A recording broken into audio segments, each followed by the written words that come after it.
Você está ouvindo o Manual do Motoqueiro Mirim. Fala pessoal, eu sou Henrique Teixeira e esse é o 5º episódio do nosso podcast, o Manual do Motoqueiro Mirim. Podcast aí despretensioso, criado pelos amigos do grupo Breakfast Run para falar sobre motos, cultura motociclística, enfim, outros temas aí também de interesse geral. Você pode ouvir o nosso podcast nas melhores plataformas do ramo, inclusive no Spotify e também no YouTube. A partir da semana passada, eu acho que já tem todos os nossos episódios lá. Para interagir com a gente, é só acessar a página do Facebook Manual do Motoqueiro Mirim, o perfil do Instagram, @Manual do Motoqueiro Mirim, ou mandar um e-mail com sua crítica ou sugestão para o manualdomotoqueiromirim@gmail.com.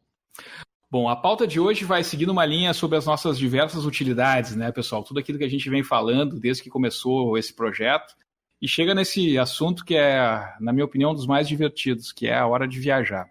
A gente sabe que muita gente já viajou muito mais que nós, já fez viagens muito mais longas, tem dicas muito melhores para dar, mas a nossa ideia aqui é contar um pouco da nossa experiência. Depois que já falamos sobre escolher moto, andar na cidade, fugir do ônibus, chegou a hora de pegar a estrada, né? Um momento sempre muito divertido. Para debater o tema, o nosso já conhecido time de palpiteiros profissionais, Cristiano Zagonel. Isso aí, pessoal. Vamos para mais um episódio. Obrigado. Ulisses da Costa. Pessoal. Sandrinho Maravilha. Fala, galera. Sejam todos muito bem-vindos. Rafael Ives Gotuso. Opa, boa. Daniel Dalmas. Opa, de volta. E na técnica, sempre fazendo milagre, Thiago Pedruzzi. Opa, estamos aí. Bom, pessoal, assim, ó, como a gente tá falando de viagem, né, assim, e o nome é Hora de Viajar, e o nosso podcast já é uma viagem, né, por si só. Eu queria falar um pouquinho, assim, para começar e pra gente seguir numa linha mais coerente, assim, queria que vocês falassem um pouquinho sobre a preparação, sabe? Assim, aquele momento que a gente está ainda se organizando para começar uma viagem e o que vocês acham que é interessante fazer nesse momento, assim, não só como dica, mas contando um pouco do que cada um de vocês faz nesse momento que é se preparar para uma viagem, seja ela longa ou não e tal, mas como que é essa hora de se organizar para essa empreitada? Bom, eu gosto de dividir de duas formas. Se for uma viagem curta, né, um bate e volta, que nem a gente fala assim, vamos dar uma banda sábado de manhã, voltar no final do dia, é um bate e volta, e em viagens mais longas, né. No caso dessas viagens mais curtas, tipo bate e volta e tal, que só vou para curtir a moto e conhecer uns lugares novos na região, que isso é uma coisa que eu recomendo para todo mundo, independente do lugar que tá, é pegar a moto, sair de casa, andar aí uns 200, 300 quilômetros em regiões em volta, entrando em caminhos que tu não conhece aí, para conhecer mesmo. Eu não preparo muita coisa não, cara. Eu só me certifico que a moto vai estar em boas condições, a moto que eu vou usar. E se for uma viagem em grupo, né, se for mais gente, aí alguém vai ter que se responsabilizar pela rota. Deixando claro já que, particularmente, eu não gosto de me preocupar e me responsabilizar. E aí depois, para as outras viagens longas, a situação muda, né? Porque aí tu tem que montar um checklist, né? Que é uma lista para te preparar, que, né, pode começar meses antes, aí desde a organização financeira, definição de rota, verificar hotel a cada 100 quilômetros, para caso tu tenha uma fadiga. A gente continua falando sobre isso ao longo do podcast. Eu já tendo a ser um pouco mais metódico, assim, eu sou um cara um pouco chato, assim, mesmo para uma pouco chato não, porque eu sou mundialmente conhecido por ser um cara chato, né? Pouco chato, então a fama antecede o meu nome, né?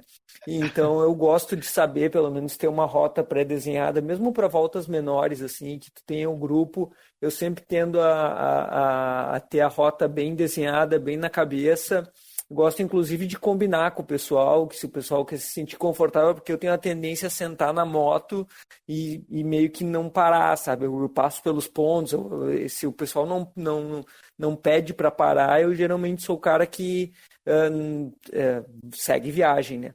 Então eu gosto de ter essas coisas mais desenhadas, ainda mais quando tu tá andando em grupo, né? Eu também tendo a puxar muito trem, assim. Tu sempre puxa os nossos DGR, né? Eu sempre tenho tendência de puxar. Mas quando tu vai viajar sozinho, por exemplo, deu uma brecha pro sábado da manhã, eu vou dar uma banda. Tu te programa também? Não. Ah, inclusive, por exemplo, há pouco tempo agora, eu e o Ulisses convidou a gente e eu simplesmente peguei a moto e fui. Não era sangue doce, não tem muito, sou sangue doce. O Cris com a Ducati tá muito mais minimalista, né, cara? Seu Ulisses que tá de moto nova, né, Henrique? É. Não mencionamos isso. Não, agora tem o cara. Isso é um tema polêmico, né? Saiu da Harley. Saiu da Harley, migrou pra trás, já tá todo hipster, enfim, vamos ter que falar sobre isso, né?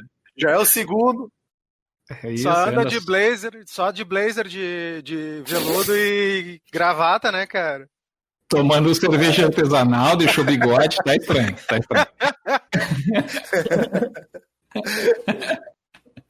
Mas assim, na minha opinião, eu também, cara, assim, quando a viagem porque eu acho assim, eu tenho feito mas algumas viagens a trabalho, tá? Ultimamente tenho trabalhado também um pouco fora de Porto Alegre. E quando posso e não preciso e tá um tempo bom e tal, tenho ido de moto, assim. Mas o que eu acho legal da preparação e da organização, o que eu acho mais difícil, na verdade, é aquela ansiedade que dá no dia anterior, entendeu? Assim, quando a gente vai viajar, quando eu vou viajar muito longe, ou vou fazer um passeio de alguns dias, assim, eu já durmo mal na noite anterior, como se fosse, assim, sei lá, aquela criança que esperando a excursão da escola, sabe? Não sei se vocês sabem o que é essa sensação, né? Tipo, ficar louco para que o dia amanheça de uma vez e que eu possa entrar e pegar a moto e sumir pela estrada, né? Eu acho que isso é uma coisa bem que eu acho que todo mundo sente, né, cara? Mas, assim, organizar a viagem, né? Eu já tive algumas experiências que foram mais difíceis, assim, ou ele participou, né, inclusive, de algumas e tal, que tinha gente muito diferente na viagem, né? É o perfil de cada motoqueiro, né? Cara, assim, ó, isso é uma coisa que tu tem que ficar muito calmo, tranquilo, para não acabar não brigando no curso da viagem, assim, porque aí tem um cara que gosta de andar mais rápido, outro que gosta de andar mais devagar, outro que para fazer xixi, outro que daí para comer, outro que daí quando tá todo mundo abastecido, tá tomando café, sabe? Tem um que quer tirar foto. Exatamente. Cara, velho, isso aí, tu tá louco, bicho. Assim, e aí, às vezes, tu tem que cumprir, né, uma certa quilometragem no dia, porque tu tem que chegar num determinado lugar seguro, né? Isso é outra coisa, né? Quando eu vou viajar, fazer uma viagem longa, cara, eu não quero saber se eu tenho que cumprir tanto. Eu vou do jeito que, assim, ó, se a minha pilha do dia tá rodar um pouco mais rápido e tal, ou tá por curtir a estrada, parar a moto, ficar tirando foto, cara, é por isso que eu já olho na minha rota, eu já estudo onde é que tem hotéis para parar, onde é que tem posto de combustível. Mas assim, para quem ainda não notou, né, a gente tá falando do Rio Grande do Sul, né, para quem ainda não notou, por conta do sotaque e tal. Mas assim, nessas viagens, por exemplo, para o Uruguai, que a gente faz seguidamente, né, tem lugares que ficam muitos quilômetros sem nada. Mas Ike, né? Eu tô falando eu indo lá para Bahia. Lá não tem. O Ives foi pro interior da Bahia, tu imagina? Tu acha que aqui 100 km de distância um posto do outro, lá dentro. Não, eu sei, mas é nesse ponto que eu me refiro da dificuldade que é, tipo, tu ir com um grupo muito grande, tipo, sei lá, 7, 8, que nem a gente já fez, e daqui a pouco começa a anoitecer, começa a chover, putz, cara, sabe? E no meio do nada, né? O máximo tem um exercício de paciência. É um exercício de paciência. E foi um exercício de paciência porque um deles era muito lento, mas muito lento. Ele andava com uma moto o dia inteiro com aqueles alforjes dentro da cidade, parecia um jegue. E vocês acham assim que é mais legal andar, fazer uma viagem sozinho ou em grupo? Cara, eu acho que sempre andar de galé com gente, assim, tu tem que andar com gente que tu tem afinidade, assim, e aí a gente brinca que no nosso grupo ali, o grupo é grande, né, cara, tem muita gente e aí acaba formando, às vezes, alguns subgrupos internos, porque na verdade tu tem que rodar, quanto mais afinidade tu tem com os teus parceiros de viagem, né, o pessoal que tá te acompanhando, melhor é a viagem, que nem tu fala, tu vai botar 8 pessoas que são muito diferentes, porra, a tendência vai ser meio saco, né? Que um cara anda num ritmo, outro anda em outro. Afinidade. Eu tenho os passeios que eu tenho feito ultimamente, por exemplo, a maioria a gente pega algumas cabeças ali e vai para algum ponto fazer um off-road, algo do tipo. E, cara, segue bem nessa linha, assim. Geralmente a gente anda ali uns 200 km de asfalto para chegar em algum ponto bacana, um canyon, um ponto turístico, enfim. E, cara, é bem esse lance, porque, por exemplo, tu chega no off-road, geralmente tu tem que estar com os caras que pode confiar, que vai dar um problema, daqui a pouco vai dar um problema na tua moto por causa do percurso e tu vai poder confiar nos caras, né? Então é bem complicado mesmo. Uma coisa assim, ó, off-road e trilha, tá? Trilha é um pouco diferente, mas, cara, eu não recomendo fazer sozinho ou ir sozinho, sabe? Porque Sim. se der merda, vai ser feio. Então, não faça cara, sozinho. qualquer viagem, cara, é ideal que tu tenha pelo menos uma parceria. Sim, mas assim, ó, a diferença é que a trilha, cara, se tu cair no meio do mato, do nada, acabou. Ou um off-road no lugar no meio do nada. Só os urubu vão te achar, né? Não, esquece. Off-road não dá pra fazer sozinho. Não dá. Eu faço, por exemplo, assim, eu pego umas estradinhas de terra, que nem a gente faz aqui na Serra Gaúcha, tem uma BR que atravessa a Serra Gaúcha, né? Montanha e tal. E tem muitas estradinhas de terra que fazem o mesmo percurso. E eu costumo andar bastante nesse percurso. Eu geralmente tenho ido sozinho ultimamente, por exemplo. Eu comecei a fazer isso lá na Bahia. Fazer esses off-road, pegar umas estradas de terra, assim. E como eu gosto de tirar foto, uns 3, 4 caras que faziam trilha comigo chegaram e me chamaram: com quem é que tu tava aí? Eu tava sozinho, não faz mais isso. Aí outro, não faz mais isso. Eu, peraí. Aí eu cheguei no grupo, por que eu não faço isso? Cara, essas estradas que tu tá andando não passa ninguém. Isso aí é fazenda particular. Tu cai ali, se machuca, e não vai passar um carro para te ajudar, tu não vai ter como pegar. Muitas vezes não tem sinal de telefone, sabe?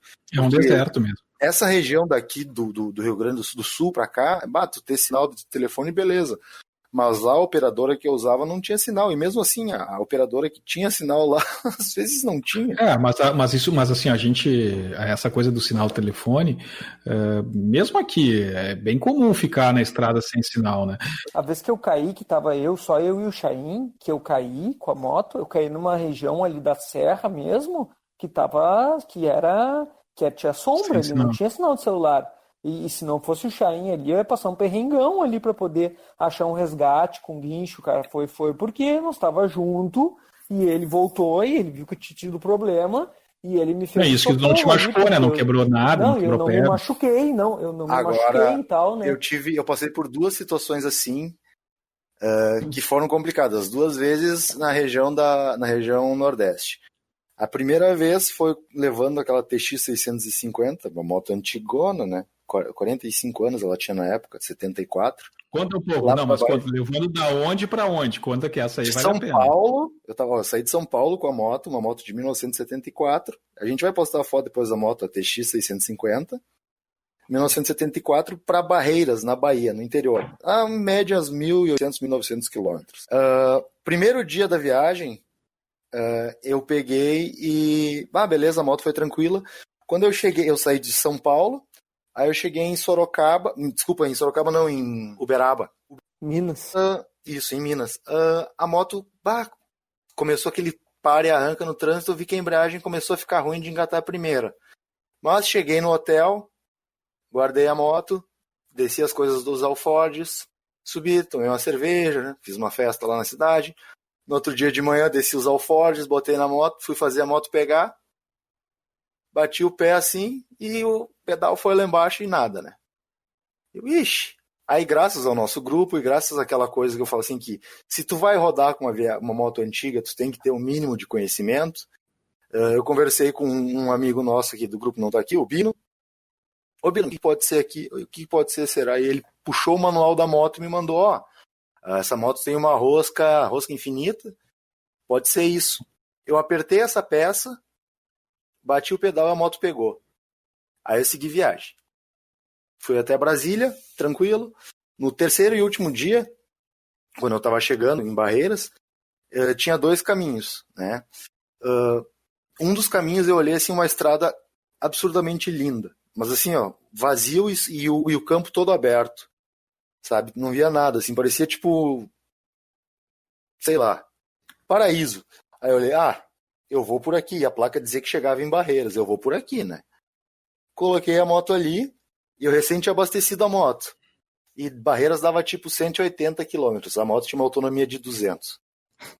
Eu peguei a moto, entrei naquela estrada e fui. Cara, morreu o sinal do celular que eu tava com um daqueles celulares que o Ulisses costuma chamar de Pad Boy. Inclusive foi conselho dele, leva um Pad Boy. Celularzinho daqueles que a bateria durava 5 dias. O celular esse perdeu o sinal, o meu celular perdeu o sinal. Eu acho que passou um carro a viagem inteira por mim. E era só tipo fazenda assim, ó. E nada plantado, num domingo. Eu, cara, se a moto parar de funcionar aqui, eu tô ferrado. Acabou, né? Aí, no final das contas, deu tudo certo. Eu cheguei numa cidade chamada São Desidério, abasteci a moto, segui viagem e cheguei no destino, em Barreiras. Mas eu acho assim, que isso que é um lance assim, interessante, né? Tipo, o pessoal fala, não sei também se vocês concordam e tal, mas que uma viagem com 3 é a viagem mais segura, assim, porque daí se dá uma merda, alguma coisa com algum, né? Um fica fazendo companhia para o parceiro não ficar sozinho na estrada e tal, e o outro pode buscar ajuda, né? Acho que é uma lógica interessante, né? Tipo, e também não é aquela coisa de trem muito longo, né? Isso é outra coisa que eu acho que vale a pena a gente conversar. O quanto fica mais perigosa, né? Na minha opinião, né? Uma viagem com muitas motos, assim, tipo, sei lá, 10, 12, 15 motos na estrada, uma tentando andar atrás da outra, e aí um ultrapassa e o cara que tá atrás começa a ficar nervoso, quer passar também e tal. Então, assim, eu queria falar que vocês falassem um pouco dessa experiência de andar em fazer uma viagem com mais gente, sabe? Se vocês já fizeram, assim, como essa que eu falei para vocês lá pro Uli, que nós fomos pro Uruguai com 7 motos e tal. Cara, fiz uma vez quando eu fui conhecer o Rio do Rastro lá, eu fui com um grupo de pessoas, mas era 5 motos, assim, então era relativamente tranquilo, não era puxadora, não tava, foi de boa, cara, andei no meio ali. Mas quando eu tô puxando, eu costumo ficar bem nervoso, assim, com o pessoal, porque se eu não consigo ver o trem inteiro no retrovisor, eu sou um cara que fica nervoso, assim. Eu tenho essa questão de querer manter o grupo coeso, unido ali, né? Então, pra mim, assim, cara, 3 motos, tá legal, cara. 4 motos, 5 motos é legal, cara. Mais que isso aí, eu começo a ficar mais nervoso com a segurança do comboio, assim. Eu sou um cara que fica tenso na viagem, né? Então eu relaxo menos. E ainda mais quando tem alguém que daqui a pouco que tende a ficar para trás, né? Às vezes até pela moto, né? Então, para mim é um grupo muito grande, a viagem já começa a deixar de ser prazerosa, né? Mas aí, cara, pessoal, né? Até nisso, nessa questão aí, até que o Zagonel falou, é justamente um grupo muito grande, às vezes ele acaba tendo motos muito diferentes, além de pessoas muito diferentes. E que torna um problema, né? Tu vai pegar ali um cara com uma 125 e um outro igual ali com uma 1600. Andando não consegue acompanhar, fica horrível. Eu tive a experiência ali já foi até com o Zagonel, outro amigo nosso. Sim, a gente fez aquela vez que a gente foi pro V13, nem todo... Nós fomos lá pro Hangout. Pro Hangout, exatamente. E era o Zagonel na frente com acho que a 1600, a né? Bobber. A Bobber. E nós atrás sofrendo ali com uma 125, uma bolinha. E o gordinho ainda me cai o farol no meio no início. O gordinho, coitado, quando ele não perde o farol, ele perde a placa, não foi da última vez? Aí ele aprendeu porque que os Café Racer bota a fita isolante no farol. O Dalmas me deve um elástico até hoje, que eu botei na placa dele para segurar. Tá bem mas ele chega com a rosca infinita intacta, velho. Pode deixar. Pessoal, agora só puxando um detalhe assim, ó. Essencial levar em viagem. Eu detesto o nome desse negócio que o pessoal chama, é o enforca-gato. Eu detesto essa palavra. A abraçadeira. Gato, né? A abraçadeira plástica. A abraçadeira plástica, né? o arame de rico. Arame de rico. Aquilo é importantíssimo levar e tem assim vários itens essenciais que eu posso listar, mas vamos vocês listando também, vamos. Eu acho que item essencial, tipo ferramenta, essas coisas, depende muito da moto também, né, cara? Tem muito isso, né? Mas tem os que são obrigatórios. Por exemplo, o cara aquele do Road Garage lá, o Filipek, ele numera uma quantidade absurda de ferramenta que tem que levar pra Harley. Por quê? Porque a Harley é toda... Dá problema? Não dá problema. Mas os parafusos, é tudo diferente os tamanhos, né? E é muita Allen, é muita coisa muito diferente.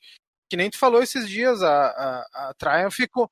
Com uma Allen, tu desmonta quase toda a moto. A Kawasaki é a mesma coisa. É mais inteligente, Mas assim, esse negócio de viajar com motos diferentes, porque eu acho que isso é uma coisa legal do nosso grupo, assim, porque eu acho que muita gente que escuta, enfim, acha que todo mundo aqui tem motão e tal, mas tem gente de tudo que é tipo, né, de tudo que é tipo de moto. Nessa viagem que a gente fez para o Uruguai, que o Uli estava presente e tal, que o Metal, que é o nosso outro grande amigo, também foi com uma CB 83, 82, 83, né, por aí. E aí eu acho que isso é uma coisa interessante, que a gente aprendeu meio na marra nessa viagem, né, que simplifica isso que o Dalmas falou.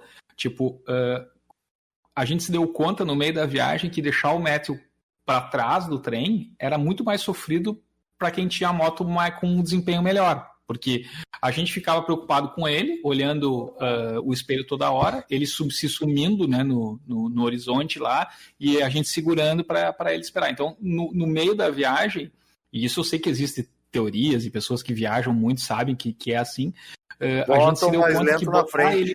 Isso, botou ele puxando, né, o trem, disse, toca do jeito que tu conseguir, a melhor forma que tu conseguir, e a gente vai atrás, porque quem anda mais rápido, na verdade, tem que ser o último do trem, né? Porque é ele que vai ter que alcançar os outros, ele vai ter que ultrapassar, ele vai ter que ficar mais trancado. Então, quem anda melhor, né? Melhor não digo, mas assim, quem tem uma moto mais rápida e tal, é bom que fique mais para trás. E claro, quem vai na frente primeiro também seria o caso. Mas como ele tem bastante experiência, ele sabe andar de moto, mas não tinha ali material, né, para puxar muito, a gente acabou fazendo isso e facilitou um monte a viagem. Porque, claro, todo mundo sabia. Cara, esse é o tranco. Fazendo uma analogia com... A galera fala muito a matilha, né? De lobo. Os lobos, quando eles estão andando assim, tipo, no meio da neve ou passando de um lugar pro outro, o mais velho, o mais fudido é sempre que anda na frente, né? Não porque ele é o melhor, mas porque ele é o mais lento. E aí ele toca o ritmo da matilha toda, né? O índio sempre fazendo referência, né, aos lobos, ao mundo animal. Eu trago uma luz pra ignorância de vocês, né, cara? Criado no Alasca, esse cara, só pode. Essa do Matt é muito boa porque a gente tava no início da viagem. Acho que ele tava com problema no escapamento, alguma coisa assim no início. E, cara, a gente parou em Jaguarão, ali na divisa do terra que meu pai nasceu. Uruguai. Aí tava todo mundo comendo, a gente parou, quando esfriou o escapamento, a gente só ouviu um tem! O Matthew batendo com o escapamento numa árvore. Caindo os parafusos tudo dos abafadores. Ele, é isso que tava com problema. Os parafusos.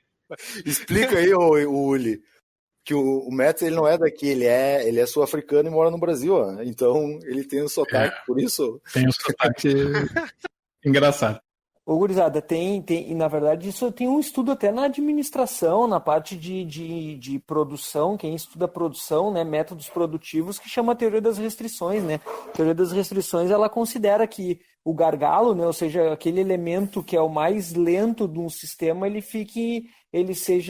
lidere o sistema como um todo, porque não adianta as outras pessoas correrem se a restrição não corre, né? Então tu submete todo mundo à restrição e aí tu anda na velocidade comum. A gente tenta fazer isso, só que tem gente que é orgulhoso, tipo aquela vez do V13 ali, o pessoal da Intruderzinha lá, o nosso cara da técnica aí, o Pedruzzi, ele queria ficar para trás, porque ele não queria ter que puxar o grupo e isso tu tem que ficar toda uma preocupação de permitir que o cara acesse o grupo o tempo inteiro, né? Se ele puxa já é mais mais Sim. tranquilo, né? Mas é que tem que ver também o seguinte, a pressão do cara que tá puxando, né? Às vezes o cara não quer ficar na frente, Claro, porque assim, ó, não, é muito sim. chato, tá ligado? Tu olhar É. aqueles caras atrás de ti, assim, tipo, vamos, anda, e tu, meu, eu não quero, eu quero ir no meu tempo, vai, se mandem, sabe? Até ia falar isso. Eu tenho um lance de quando eu tô viajando assim e um grupo é muito grande, eu fico um pouco ansioso no sentido de, será que não tem um cara ficando para trás? Será que eu tô andando demais? Então, geralmente, como eu não vejo problema se eu tiver que acelerar um pouco, ultrapassar os carros caso os caras me esqueçam, eu geralmente prefiro também ficar atrás. E aí eu consigo cuidar o carro que tá vindo, eu consigo ficar mais ligado assim, e eu deixo o outro cara tocando lá na frente, sabe? Mas aí é uma questão bem pessoal minha, assim. Eu, particularmente, eu curto ficar atrás também. Como eu vou, às vezes, filmando e fazendo imagem, eu curto ver o trem todo lá na frente, tá ligado? Eu curto ficar pra trás. Até que a minha moto é pequenininha mesmo, todo mundo... Eu tenho o mesmo peso que a cilindrada. Eu deixo...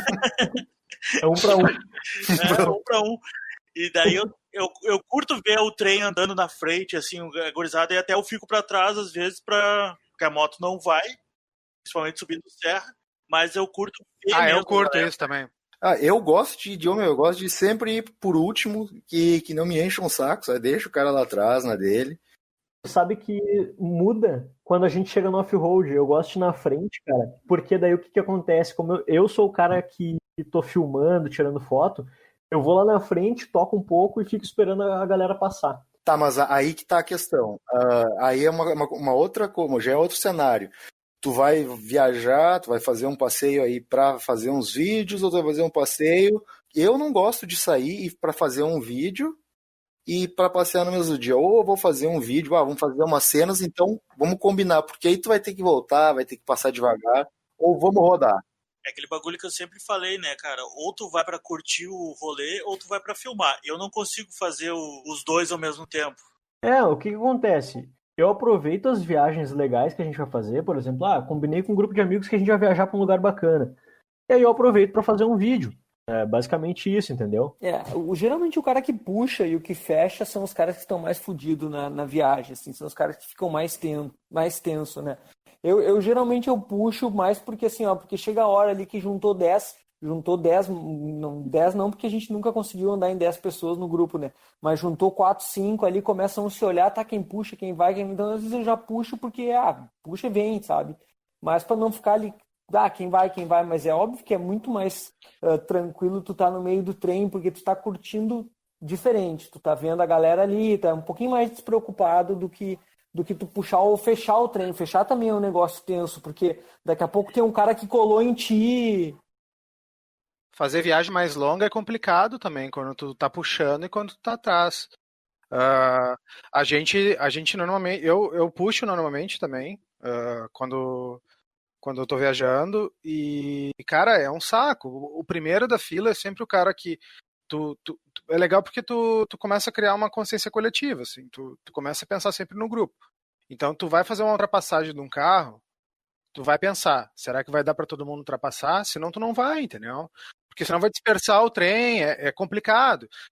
Mais de 4 motos em viagens maiores é bem ruim. É complicadíssimo. Sabe? Eu tenho assim, e aí tem um fator, Uli, que é esse negócio de confiança, assim, como a gente já se conhece faz tempo, a gente anda, né, junto faz tempo de moto, eu tenho assim os papéis, por exemplo, que tu falou, tu também é acostumado a puxar. Tanto tu quanto o Zagonel são as pessoas assim que já, tipo, a gente vai dar uma banda mais longa, vai fazer um evento, qualquer coisa, vai rodar daqui, vai fazer a Rota do Sol, que é uma rota que tem aqui no Rio Grande do Sul, ou nós vamos ir para São Paulo, se for o caso. Eu tenho certeza que, assim, eu vou votar em vocês dois para puxar, porque eu já sei que vocês têm essa predisposição, já estão acostumados, já sabem os desafios, né, que vão ser enfrentados nesse caminho. Iris, o que eu acho interessante de um tema um ponto que o Uli falou ali, que é a consciência coletiva, né? Quando tu entra num grupo, né, aí tu tem que, de certa forma, se adaptar a ele, né? Porque até na questão da tocada, das paradas, então, claro. Assim, tipo, o que deixa chato uma viagem não é a pessoa que faz xixi a cada 15 minutos, ou então que anda a 80, não, é a pessoa que não tem noção do grupo que ela tá integrada, né? Que isso é muito chato. Tipo assim, cara, tá todo mundo andando a 110, 100 e o cara tá querendo andar a 140. Pô, o cara é muito chato, né? Isso é muito Então, chato. ou então assim, o cara tá todo mundo tocando a viagem para render e o cara tá tirando foto em cada ponte para tirar foto do rio. Também é chato, né? Então, assim, eu acho que essa coisa, e por isso que o grupo, por isso que é legal o grupo, né? Tu conhecer as pessoas e se entender e tal, e depois que tu só vai conhecer com o passar do tempo, é que tu tem essa liberdade para definir isso. Ó, pessoal, nós temos que, sei lá, fazer daqui até ali.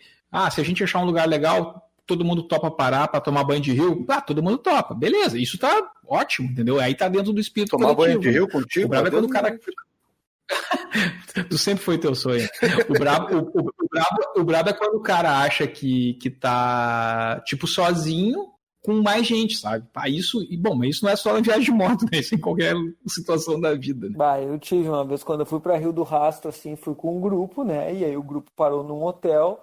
E no outro dia de manhã beleza, eu louco pra conhecer, porque, tipo, o grupo foi de Porto Alegre até Lages, e aí no outro dia era Lages, Rio do Rastro e voltar, né? Essa era a rota do negócio, né? Cara, eu querendo levantar e tal, e tipo, 8 horas já me arrumei, porque no outro dia saiu cedinho, 8 horas já me arrumei, desci, tomei café. Teve um casal que fui só eu sozinho e 4 casais. Cara, teve um casal que chegou pra tomar café 10 e pouco da manhã, tipo, fiquei puto, né? Eu deixava lá. Porra, velho. Eu também, cara, pelo amor de Deus. O Henrique é ditador, né, meu? Falando em café da manhã em hotel, né? Eu passei uma vergonha, fiz uma coisa muito feia no hotel, né? Não sei se vocês querem contar, né? Eu vou ficar quieto em silêncio, porque essa aí foi muito feia, né? Eu não faço mais isso, né? O cara cresceu, né? Amadureceu, mas essa aí, se vocês quiserem contar, né? Ele tava no... Eu vou contar bem rapidinho, editado, né, obviamente.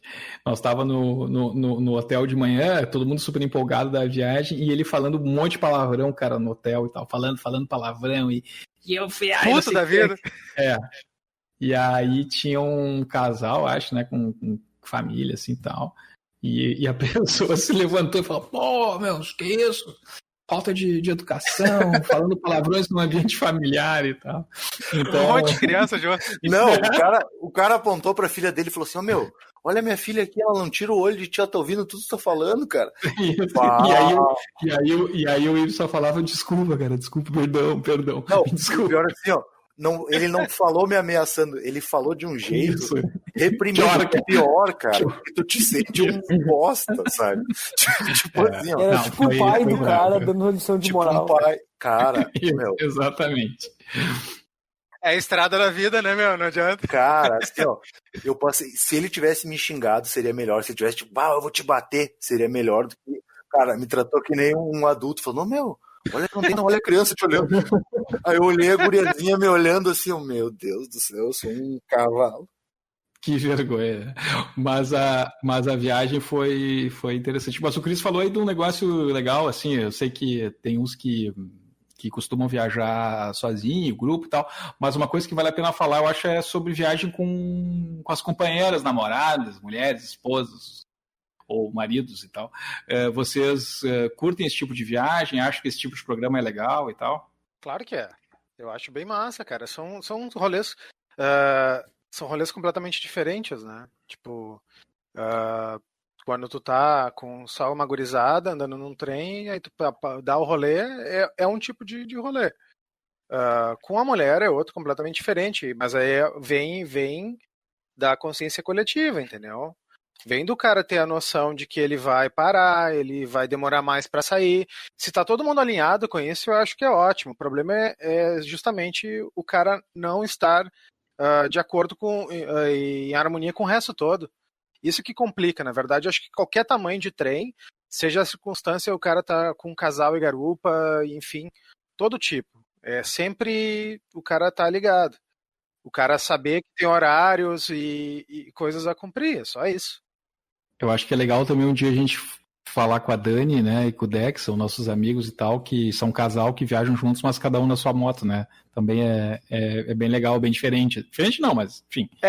Já foi as duas, né? Ela andava na garupa dele, depois ela andou de moto. Hoje ela fala, eu não gosto de andar, mas viajar engarupada, exato. Eu e a minha esposa, a gente viajava bastante, né, cara? Antes da gente ter filho, eu tinha uma moto mais confortável, com CC bar e tal, e, cara, final de semana era um programa nosso, assim, sabe? Pegar a estrada de moto era com um comunicador, que é uma coisa que eu acho que, não sei se vocês já usaram, mas para quem quer fazer uma viagem de 2, assim, é muito interessante, porque tu vai conversando numa situação quase como se estivesse no carro, né? Só faltava, sei lá, tá ali comendo um salgadinho, assim, e tal.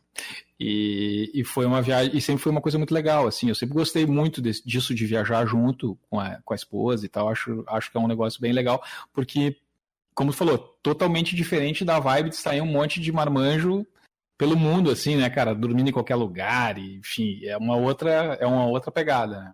Eu nunca, na verdade, fiz uma viagem com a minha esposa, porque quando eu comecei a andar de moto, logo depois a gente teve filho, e aí, como a gente é muito...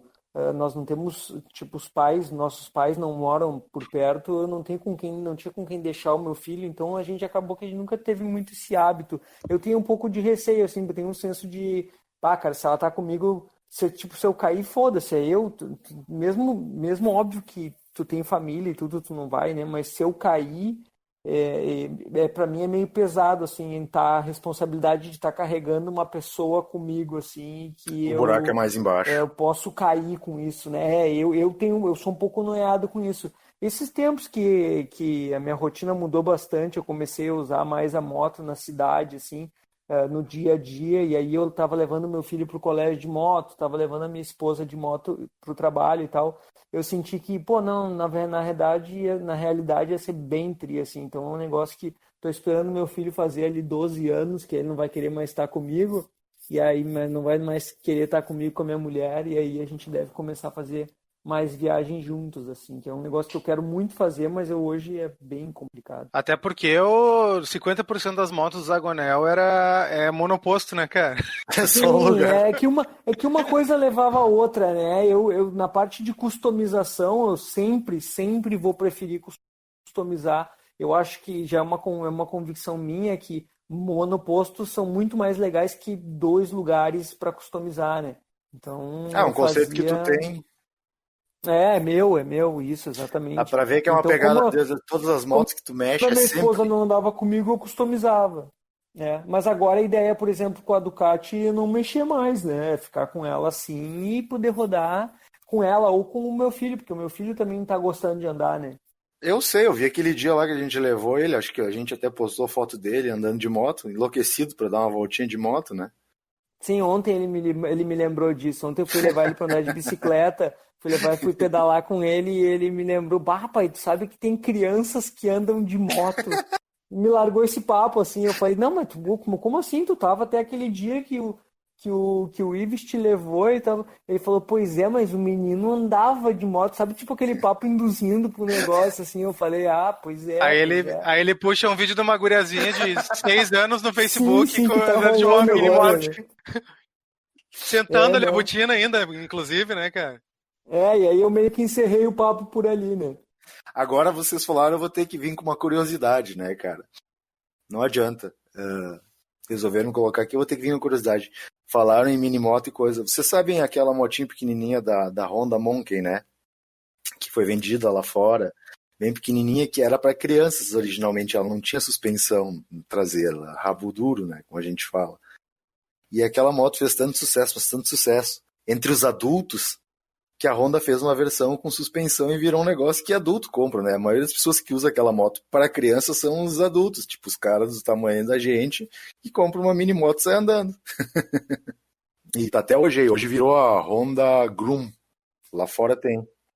Mas falando nisso, em motinhas pequenas e, enfim, desde a Vespa até as lambretas e tal, dá para viajar com qualquer moto? Dá.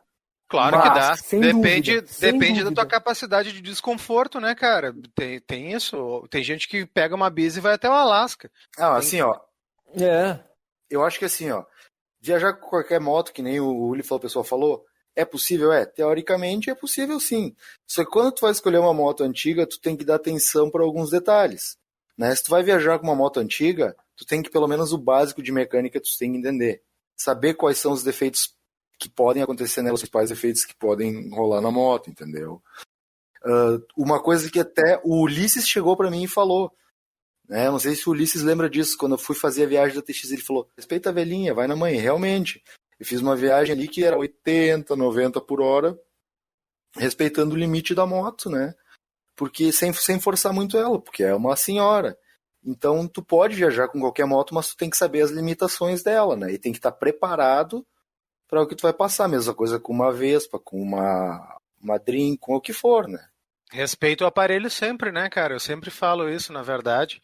A gente teve um maluco aí, acho que é de Santa Catarina, o cara pegou uma Vespa com a mulher na garupa e foi até a Patagônia, cara. O pessoal de Caxias faz isso também, ali esses tempos. Ah, tá louco. Porque o momento que eu quis forçar um pouquinho mais a moto, já começou, sabe, a situação, opa, peraí, vamos na manha. Não, com certeza, o desgaste é muito maior, Cara, né? tu tem que ter outras coisas em mente também, por exemplo, assim, cara, tu vai estar andando com uma 125 cilindradas.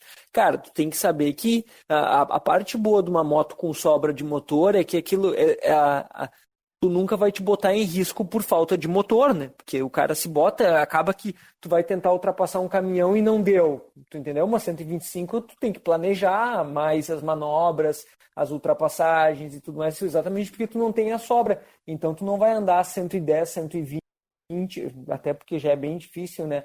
Mas tu não vai andar numa velocidade que é tipo o limite da moto, porque se tu precisar de limite, não tem, né? Então o cara tem que... Algumas coisas tem que ter consciência, né? Tem momentos que a emoção bate muito forte, né? Tipo, tu tá terminando uma viagem de 3, 4 mil quilômetros, tu vai sentar ali a bota. O problema é que nessa sentada de bota, se tu não cuidar, tu pode comprometer o final da tua viagem, ou enfim, tu ficar ilhado. Sim, inclusive, estatisticamente, né, os acidentes acontecem no final das viagens, né? Não sei se vocês sabem disso, mas as estatísticas mostram que acidente em viagem acontece geralmente no final. Eu tenho um amigo que o cara foi até os Andes lá, subiu pra Patagônia, o cara fez o escambau, foi pro Chile, voltou, o cara se acidentou a 20 quilômetros de casa. E assim, ó, mas eu acho que essa reflexão é legal. Assim, qualquer moto dá para fazer qualquer coisa. Porque tem gente que viaja a pé, tem gente que viaja a cavalo, tem gente que viaja de bicicleta, né? Então, entre tu viajar de bicicleta e viajar com um motor 125, é óbvio que isso é melhor, né? Mas tu tem que, da mesma forma, planejar um pouco do que vai fazer, né? Conhecer, senão, se conhecer, respeitar, dar uma planejadinha e tal, mas eu acho que não deve ser um limitador, né? Para quem tem moto menor, porque a gente escuta muito isso, assim, tipo, não, isso não é moto para viajar. Bom, eu já escutei, cara, na Harley, de vendedor da Harley, né, com um amigo meu, Farias, que o Uli, vocês conhecem e tal. Não, 883 não é moto de viajar. Como é que vocês viajam nessas motos? Cara, o vendedor da loja falando, entendeu? Tipo, cara, se 883 não dá pra viajar, público, né? Esse vendedor é um idiota. Cara, eu andei até falando esses dias num vídeo no YouTube lá. A moto é a ferramenta, ela vai te facilitar ou te dificultar, mas quem define mesmo é tu, né? Tu que tem que estar disposto a se colocar naquela situação, né, cara? Tem um primo que, cara, até esses dias ele começou a vir no Facebook, cara, eu acho que ele anda nas vicinais do Chile, assim, ele, tipo, o cara passa o tempo inteiro viajando de moto, né? E esses tempos ele tava botando umas fotos de umas paisagens fantásticas, assim, então é um cara que já foi pra Patagônia de Virago 535, depois foi até o Alasca com uma V-Strom que ele tem, e agora tá pelo Chile, ano passado tava pelo Chile, o cara é louco, né, meu? Mas ao mesmo tempo a gente também já viu o cara fazendo esse negócio com o 125, né? Então a moto não é limitador, né? É o cara, tem que ter o drive, né? É tempo, paciência, né? Isso. Tem um colega um senhor, na realidade. Eu tive a oportunidade de voar com ele algumas vezes, né? E ele estava se planejando para ir pro Atacama de moto. E ele tinha uma Shadow 750. Ele queria comprar uma Tiger até o final do ano, mas ele não sabia se ia poder. O que ele fez para se planejar assim? Ele ia ir de qualquer jeito, tendo a moto ou não, entendeu? Tendo a Tiger ou não. O que ele fez? Ele foi lá, pegou uma meia de Natal, colocou assim pendurada e imprimiu o mapa do Google com o trajeto e ia guardando dinheiro assim, economizando dinheiro e guardando dinheiro. Ele sabia mais ou menos quanto fazia por quilômetro a moto dele. Aí ele ia botando, botei 50 pila. Opa, andei um pouquinho mais. Botei 500 reais. Eu já chego em tal lugar. Quer dizer, aos poucos ele foi fazendo a rota dele, juntando dinheiro, sabe, se planejando, e aí com a Shadow, se não tivesse outra moto, e acabou que ele conseguiu uma boa proposta numa Tiger, foi lá e comprou. Foi lá e fez a viagem com a moto, tirou fotos incríveis. A mulher dele não foi com ele até lá, mas ela encontrou ele lá de avião, que isso também é uma opção, e passearam bastante e tal. Um rapaz bem legal, um cara bem legal. Mas falando um pouco sobre organização de viagem e limites da moto, da pessoa e tal, vocês acham que existe assim uma média de quilometragem diária, quando a gente está falando em viagem grande, tem que vencer, sei lá, 3.000 quilômetros em tantos dias, quanto que vocês acham assim para vocês? Não estou falando de teóricos, até porque no início a gente fez um disclaimer aqui de que nós não somos especialistas nisso, sabemos que a gente viaja muito mais do que nós. Mas, assim, quantos quilômetros que vocês acham que ou horas, assim, que vocês acham que é confortável para se viajar num dia, se é que isso existe? Depende muito do meu humor. É isso que eu vou dizer. Assim, depende, o cliente falou, ele depende muito do vivente e também, como a gente falou, da moto, né? Uma coisa é tu viajar 400 quilômetros numa Tiger ou 400 km numa Intruder 125? A Bobber, a Harley Davidson, a Bobber customizada que eu tinha, era inviável eu rodar mais de 450 km num dia. É inviável. Simplesmente o meu corpo não aguentava. A posição de pilotagem pressionava o ciático. E isso, cara, não bem é coisa de velho, não né? é de ser velho. Não, é coisa de velho, mas não era porque eu sou velho, era porque exatamente a moto... Cara, a posição de pilotagem sentado, então, claro, tem um pouco da moto também aí que te permite rodar mais ou menos, né, cara? Tem que ter uma moto um pouco mais. Aí vai depender, claro, do piloto e da moto. Eu acho ali que 600 km, 700 km é uma quantidade razoável para o cara viajar. Eu vou dizer assim, Cris, de viagem, a gente tem tocado aí também algumas.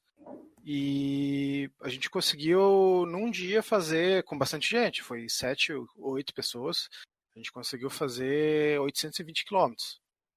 Mas é puxado, claro, e a moral é o pessoal tá regrado, entendeu?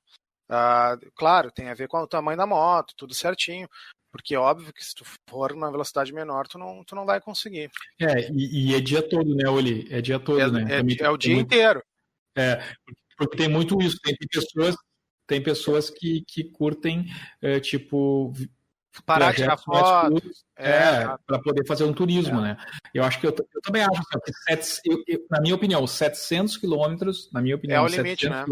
É assim, já é o topo, já tô morto, assim, já não consigo. Não, mas eu acho assim, que 700 quilômetros acho que com grupo. Com grupo, exato.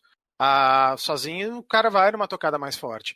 Eu vou botar um link da IBA, da Iron Butt Association, que eles têm de 1.000 quilômetros, né? Não, uns 25 passos de viagens mais longas, né? E aí eles falam sobre saber os limites do teu planejamento. Tu tem que saber o teu limite, né? Esquece velocidades altas, porque é um perigo muito forte, tu tá andando muito rápido também. Cansa muito mais, né? Exato. É bem bacana, cara. São 25 conselhos de viagens mais longas, assim. De quem entende muito. De quem entende muito. Eu fiz em um dia, tipo assim, o máximo que eu fiz foi em um dia 1.000 quilômetros com a Bonneville. Não cheguei podre de cansado, mas não aproveitei nada do lugar depois e a viagem passou muito rápido, eu não lembro das coisas, então eu Aí não tu faço fica mais morto, isso. né? Tu fica morto, tu chega, tu tá dolorido, tu tá cansado, tu quer tomar um banho, Acabou a minha diversão do dia daí. Exato. Da noite, no caso. Mas, pessoal, como a gente imaginava, o assunto é muito bom, né? Dá vontade de ficar conversando muito mais tempo e a gente fica, enfim, querendo puxar mais outros novos assuntos. Até eu tinha preparado aqui outras perguntas para fazer para vocês, mas eu acho que, não sei se vocês concordam, que esse nosso tema pode ser desdobrado em outros episódios, né? Porque a gente tem que falar dos perrengues, das dificuldades climáticas, mecânicas que a gente enfrenta numa viagem, das rotas mais legais, das rotas mais desejadas que a gente pretende fazer. E eu acho que não vai dar tempo, infelizmente. O nosso estúdio e a hora do Pedruzzi é muito cara, né? Você sabe.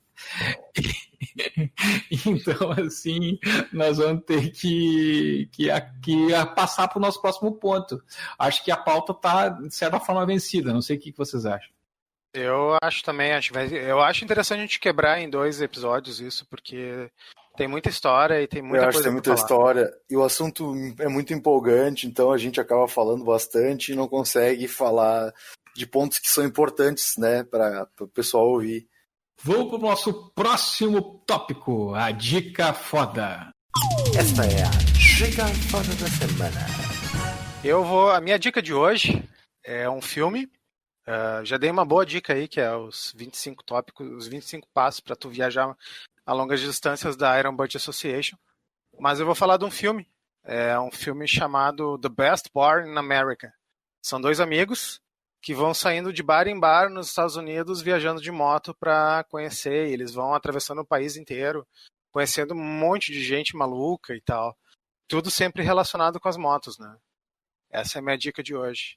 Não tem no Netflix, não tem no Amazon Prime, mas dá para comprar por uma quantia irrisória ali na internet. Ou dar os seus pulos ali, né? Exato. Cada um sabe o caminho que segue, né? Sem querer, a gente está induzindo aí. Tá? É de uma consultoria pro Henrique ali que ele te ajuda. Sandrinho, fala aí tua dica. Cara, aproveitando o gancho aí do assunto de viagens, eu tenho um livro que eu ganhei de um amigo que foi muito influente na minha vida motociclística, é o Na Estrada em Duas Rodas, do Alexandre Sampaio. É um gaúcho aqui de Bento Gonçalves, e ele, cara, é um dos exemplos, assim, ele fez viagem pela América do Sul inteira, diversas motos, ele foi de YBR, foi de Krypton, foi de Sete Galo, foi de XT160. Cara, ele fez todas as estradas da América do Sul que tu possa imaginar. E esse livro é bem interessante, ele contando as histórias, contando os perrengues que eles passaram, os lugares, comidas, bebidas, enfim. Então, indico fortemente Na Estrada em Duas Rodas, de Alexandre Sampaio. Bom, a minha dica, de certa forma, já foi dada aqui no programa, que é a série Ride, que é com aquele ator Norman Reedus, da Amazon Prime, mas eu queria dar a dica de um episódio específico, porque a série é longa, ela já tem acho que 4, 5 temporadas nos Estados Unidos, 2 disponíveis no Brasil, mas o primeiro episódio da segunda temporada, na qual ele viaja pela Espanha, e aí o outro companheiro dele, que também trabalha no Walking Dead, não sei se quem conhece o nome dos atores ali, que é o outro personagem principal, um dos personagens principais da série, cara, eles viajam e ele compra uma motinho pequena, meio estilo retrô, assim, aluga, sei lá, uma 125 e tal, e o Norman numa Tiger. Então, eu acho que é bem legal essa nossa... sobre o que a gente está falando aqui, né? Porque tem justamente isso, um cara com uma moto bem pequena e outro com uma moto muito própria para a estrada, viajando juntos e tal. Por isso que tu me mandou a foto de uma Tiger dele outro dia. Isso, aquela Tiger adesivada toda preta. Tá? E assim, cara, é muito legal, né? o negócio, eu acho que é uma viagem que é muito bacana, porque tem enfim, cenários maravilhosos, né? Ali ele faz entre Barcelona e Valência, né? E, enfim, vale muito a pena ver, porque tem tudo a ver com essa vibe de viagem, chegar no lugar, conhecer a cidade, baixar o bar de motoqueiro, conversar com os motoqueiros. Esse episódio específico, que é o primeiro da segunda temporada do Ride, Norman Reedus, que passa na Amazon Prime, eu acho que todo mundo que gosta de viajar de moto vale a pena assistir. Vai lá, Dalmas. Tem um filme aí que é bem interessante, ele é um livro também, né? Que é o Diário de Motocicleta. Acho que muita gente conhece aí. É muito legal, né? 2 amigos que viajam a América Latina inteira e acontece várias coisas e tal. E tu consegue ver toda a trajetória dos perrengues. Viajam numa Norton 500, se não me engano, né? Não é numa BSA? Norton É 500. uma Norton 500. É muito legal, muito interessante. Acho que vale aí dar uma chance aí e assistir o filme, que é bem divertido. Vencedor do Oscar de melhor música, né? O Jorge Drexler ganhou o Oscar na oportunidade. Beleza? Mais alguém? Sim, eu tenho uma dica. Siga Bem Caminhoneiro. Tem várias temporadas. Boa. Na época tinha patrocínio, né? Que a gente não vai falar aqui o nome também, porque não estamos recebendo, né? Exatamente. Mas se quiser nos patrocinar, né, cara? Também Exatamente. Estamos aceitando aqui, não tem problema nenhum. Vamos para o nosso momento de dar aquele tchauzinho pela estrada, aquele, né, famoso alô para o companheiro que vem na sua direção na estrada, que é o Cumprimento Biker. Yeah! O Cumprimento Biker de hoje vai para 2 pessoas aí que são muito especiais. O primeiro é o Matthew Bender, que foi citado nesse podcast como nosso amigo sul-africano, que está aí morando em Santa Catarina, mas que participou de muitas viagens conosco. E é uma pessoa que tem grande influência na criação desse grupo, né? Foi uma pessoa. Ele estava junto no início. Ele foi um dos criadores aí do grupo. Exatamente, foi o que criou as primeiras dos nossos passeios e tal. Então, e é uma pessoa que a gente gosta muito e merece toda a nossa reverência aqui. Esse nosso cumprimento biker desse episódio vai para o nosso amigo Matthew Bender. Eu também quero fazer uma referência para um parceiro meu que viaja, que também é de Bento, Sandro, como a pessoa que tu referiu, e é meu parceiro também de trabalho hoje, né? E viajou também a América toda, né? O cara foi para Bolívia, enfim, foi para Atacama, foi para o Ushuaia, anda muito de moto, fez agora a última viagem do Oiapoque ao Chuí, que é o Vinícius Cainelli, meu grande parceiro de trabalho, meu amigo aí, que foi uma das pessoas que me incentivou e me influenciou a comprar uma moto. Então, esse cumprimento também vai para ele. Mais alguém? Sim, eu vou deixar um cumprimento pro comandante que eu citei agora há pouco, né, na conversa, o comandante Herol Moreira, que ele tinha a Shadow dele, depois ainda tem a Shadow dele, depois comprou a Tiger. Com a Shadow dele, ele foi para o Uruguai, lá de Brasília para o Uruguai. Depois foi para Atacama usando a Tiger 2014 que ele comprou. Recentemente ele comprou outra mais moderna e está viajou todo o Nordeste do país com a mulher junto. Então, meu cumprimento vai para ele, o Herol, um cara que eu admiro bastante. Tive o prazer de voar junto e de rodar junto de moto. Então, fica aí meu abraço para o Herol. Esses velhos adoram o Tiger, né? Impressionante. Né? Uhum.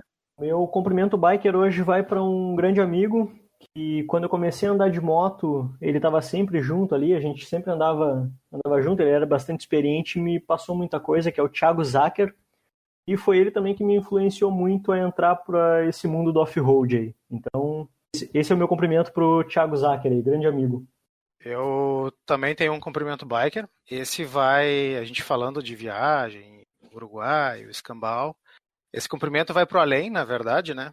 Porque o cumprimento biker dessa vez vai para o nosso amigo Papel, finado Papel, que viajou com nós mais de uma vez. Era um cara formidável para viajar, aloprado, mas estava sempre de bom humor. E ele talvez não tenha ido tão longe quanto ele gostaria, mas ele tá sempre com a gente aí, né? Para onde quer que a gente vá. Bah, hoje eu vi um rapaz de capacete, magrinho, que nem ele, assim, e eu nem comentei nada, assim, eu olhei o cara de capacete e com aquela roupa maior que ele, sabe? E um bigodinho, cara, assim, eu olhei o cara, bah. Que saudade.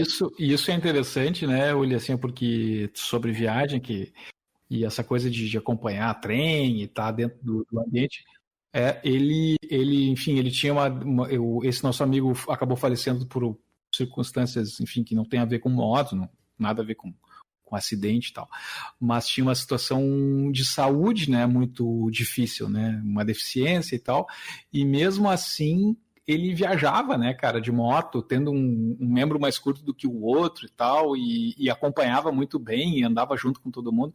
Realmente era muito legal ver uma pessoa assim, superando até as limitações físicas ali, em viagens longas, quando tu falou ali 700 quilômetros num dia, né, 820 quilômetros num dia, ele estava mais tranquilo que nós quando chegou, né, no final da viagem. E era sempre o primeiro cara que, se tu dissesse, vamos rodar, era o primeiro a dizer, vamos embora. Aí com chuva... É uma figura que eu tenho a felicidade de dizer que eu conheci, entendeu? É uma figura Todos que eu tenho, nós, né? que eu tenho felicidade, eu me arrepio falando aqui, eu tô todo arrepiado falando, porque eu tive a felicidade de conviver com ele, ele realmente parecia um personagem, assim, uma pessoa muito boa, uma pessoa muito legal. Eu lembro dele aqui em casa, às vezes, um cara extremamente talentoso, editando vídeo e brincando com a gata ao mesmo tempo, sabe? Então... E um grande artista, né, cara? Muito, muito, muito das nossas fotos aí.